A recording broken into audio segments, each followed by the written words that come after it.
मी पवार साहेबांचा आभारी आहे की त्यांना माझ्याविषयी त्यांनी प्रधानमंत्र्यांकडे देशाची एक भूमिका मांडली आणि महाराष्ट्रामध्ये केंद्रीय तपास यंत्रणांचा जो हैदोस किंवा स्वैराचार सुरू आहे त्याबाबत त्यांनी प्रधानमंत्र्यांचं लक्ष वेधलं. प्रश्न संजय राऊत यांचा नाही. महाराष्ट्रात महाविकास आघाडीच्या अनेक नेत्यांच्या बाबतीमध्ये अशा प्रकारच्या चुकीच्या अन्याय्य कारवाया राजकीय दबावाखाली सुरू आहेत आणि पवार साहेबांनी माझ्या निमित्तानं प्रधानमंत्र्यांकडे त्यांची भूमिका मांडली असेल आणि पवार साहेबांसारख्या मोठ्या नेत्यानं जाऊन प्रधानमंत्र्यांना महाराष्ट्रात काय चाललं आहे आणि केंद्रीय तपास यंत्रणा काय करतात हे सांगणं, हे जिथे जिथे विरोधी पक्षांची सरकार आहेत देशात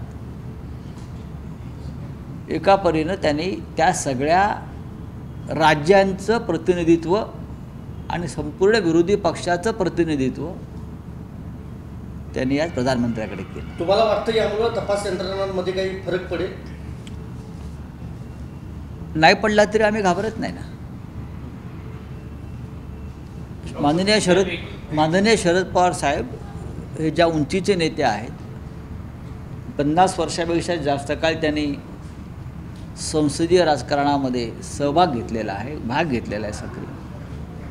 त्यांच्या कामाची आणि त्यांच्या विचाराची उंची एक वेगळ्या पद्धतीची असल्यामुळे त्यांनी प्रधानमंत्र्यांपर्यंत त्यांची भूमिका मांडली आणि मला असं वाटतं ती भूमिका राष्ट्राच्या हिताची आहे, संपूर्ण विरोधी पक्षाच्या एकजुटीसाठी महत्त्वाची आहे की कोणीतरी एक प्रमुख नेता या देशातला अशा विषयावर जाऊन प्रधानमंत्र्यांना सांगू शकतो आणि बोलू शकतो. 12 आमदारांचा पण मुद्दा मांडला त्यांनी विधान परिषदेचा परंतु एवढे दोन्ही मुद्दे मांडले पण पंतप्रधानांकडून एक शब्द सुद्धा उत्तर मिळालं नाहीये किंवा प्रतिक्रिया मिळाली नाही. मग प्रधानमंत्र्यांनी काय पत्रकार परिषद घ्यावी असं आपली भूमिका आहे का? नाही, त्यांनी ऐकून घेतलं. प्रधानमंत्री आहेत, माहिती घेतील तोपर्यंत अजून 2.5 वर्ष जातील आणि 12 आमदारांची काळ संपलेला असेल. एखाद्या गोष्टीचं राजकारण कोणी करत असेल तर आपण त्यांना कसं काय थांबवणार? विक्रांतचा जो मुद्दा आपण उपस्थित केलेला होता त्याच्या संदर्भात काही एफआयआर दाखल होत आहेत का? काही लोक पोहोचले? तुमच्याकडे जास्त माहिती आहे, पण मी सकाळीच सांगितलं आपल्याला की अत्यंत गंभीर असा मुद्दा आहे. राष्ट्राचा स्वाभिमान, राष्ट्राची सुरक्षा, लोकांच्या भावना, देशभावना यांच्याशी खेळून, इमोशनल ब्लॅकमेल करून INS विक्रांतच्या नावावर कोट्यवधी रुपये गोळा करणं आणि त्या पैशाचा अपहार करणं हा एक भयंकर अपराध आहे आणि त्या अपराधाला कठोर शिक्षा व्हावी, देशद्रोहासारखा गुन्हा दाखल व्हावा आणि सरकारनं त्याबाबत फक्त राज्य सरकार नाही तर केंद्र सरकारनं सुद्धा सुमोटो ॲक्शन घ्यावी अशी आमची भूमिका आहे. अर्थात आता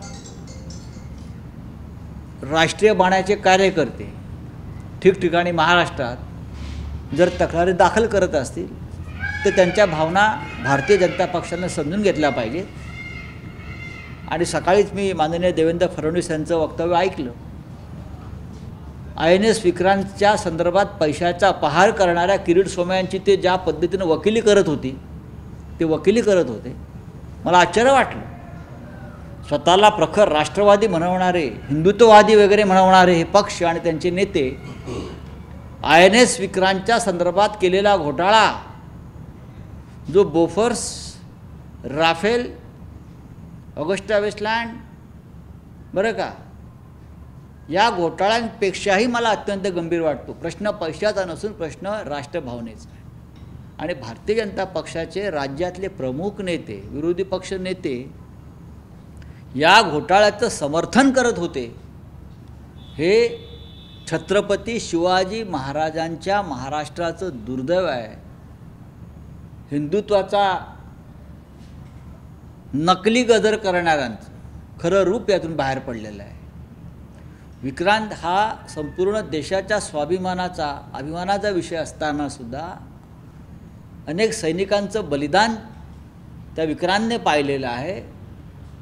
पाकिस्तानची फाळणी ज्या विक्रांतने घडवली, विजय प्राप्त करून दिला, त्या संदर्भातला भ्रष्टाचार डोळ्यासमोर ढळढळीत पुरावे असताना दिलेले असताना पुरावे कुठे आहेत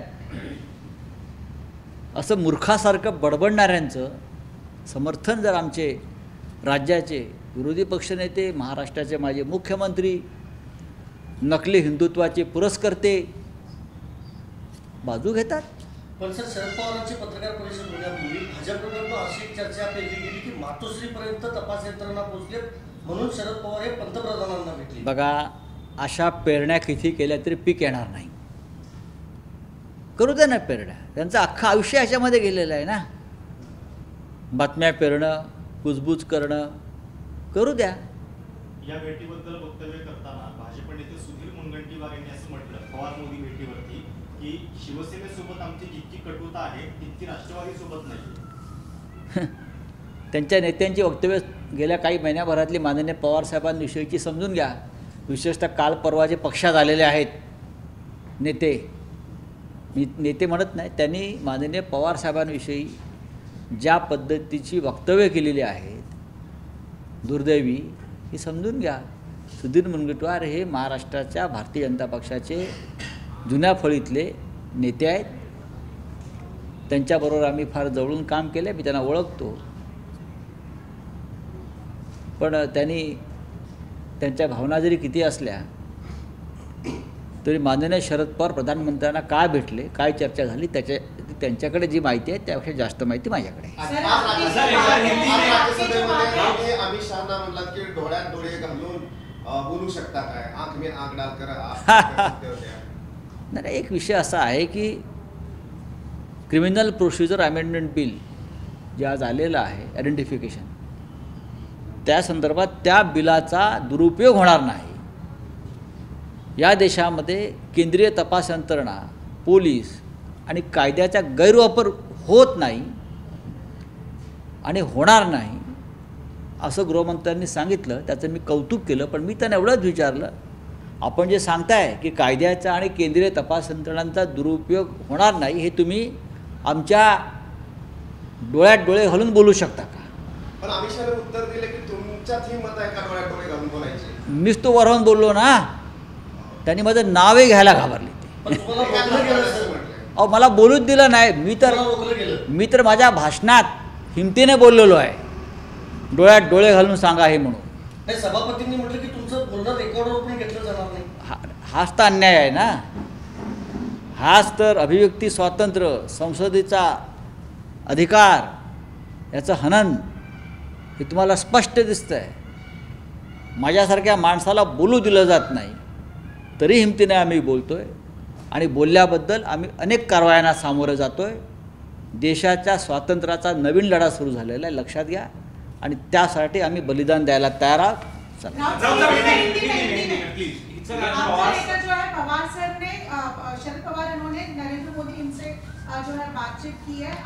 मैं माननीय शरद पवार जी इस देश के सर्वोच्च नेता हैं. जो अपोजिशन है, अपोजिशन का जो एकजुट हो रहा है उनके मार्गदर्शक है, सभी को प्रिय नेता है सभी के. महाराष्ट्र में जो भी कुछ हो रहा है, सेंट्रल एजेंसी की तरफ से गैरकानूनी काम चल रहा है, सिलेक्टेड टारगेट हो रहे हैं, उसमें से मैं भी एक विक्टिम हूँ, लेकिन मैं उसका इशू नहीं करूँगा. हम तो लड़ने वाले लोग हैं. लेकिन पवार साहब जैसे बड़े नेता को ये सब देखकर, जिस तरह की राजनीति पवार साहब ने की है 50 साल से भी ज़्यादा पार्लियामेंट्री पॉलिटिक्स, तो ऐसे नेता जब ये देखते हैं तो बहुत ही अस्वस्थ होते हैं और प्रधानमंत्री जी को मिलकर अपनी बात बताते हैं. तो मैं उनका आभारी हूँ कि मेरे बारे में पवार साहब खुद प्रधानमंत्री से मिलकर अपनी बात रखी. और ये बात सिर्फ मेरे लिए नहीं है मायने रखता, तो देश के पूरे अपोजिशन के लिए बहुत बड़े मायने रखता है. कोई तो एक बड़ा नेता है इस देश में जो प्रधानमंत्री के साथ बैठकर जो हो रहा है आपके माध्यम से, सरकार के माध्यम से, उस बारे में सच बोलने की हिम्मत रखते हैं।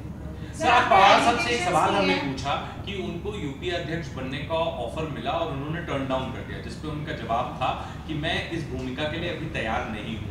आपका या आपकी पार्टी का क्या मत है, अगर पवार साहब यूपीए अध्यक्ष पद उनको लेना चाहिए, नहीं लेना, क्या उनके अंदर में विपक्ष यूनाइट हो सकता है?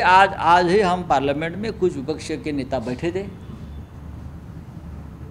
मैं अभी नाम नहीं बताऊंगा, प्रमुख नेता थे, और हमने इस बारे में आपस में चर्चा की है।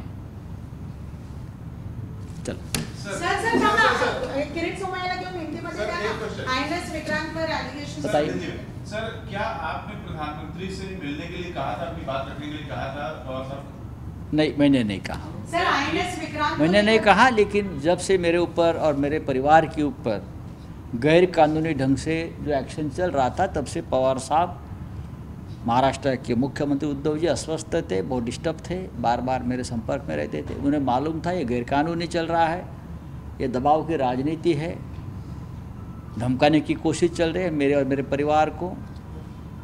तो दोनों इसकी भी बात हो रही थी। तो अचानक पवार साहब ने प्रधानमंत्री से मिलने का लगता है मन बना लिया। मैं उनका आभारी हूँ। आपको भी कोई भय है, डर की बात? किसका डर है? हमारे यहाँ डरना मना है। सर, आज आपको बोलने नहीं ना डर ना भय, हम बहुत निर्भय लोग हैं। जो करना है कर लीजिए, मैं यहाँ ही बैठा हूँ, सर, आज कुछ भी कर लीजिए। आज आपको बोलने नहीं दिया गया तो कौन डरता है आप देख लीजिए। मैं डरता हूँ क्या? मेरा आवाज़ दबाने वाले डरते हैं। कोई चिंता नहीं। आपका आवाज दबाने की कोशिश की? हाँ, बहुत कोशिश चल रही है, इसलिए तो सेंट्रल एजेंसी को हमारे पीछे लगाया है। लगाने दो। अगर संसद में नहीं मुझे बोलने का मौका मिल रहा है तो पूरा देश पड़ा है, आप है, आपके माध्यम से मेरी आवाज़ देश में जाती है। INS विक्रांत को लेकर आपने कई एलिगेशंस किए। Allegation, not allegations, with evidence.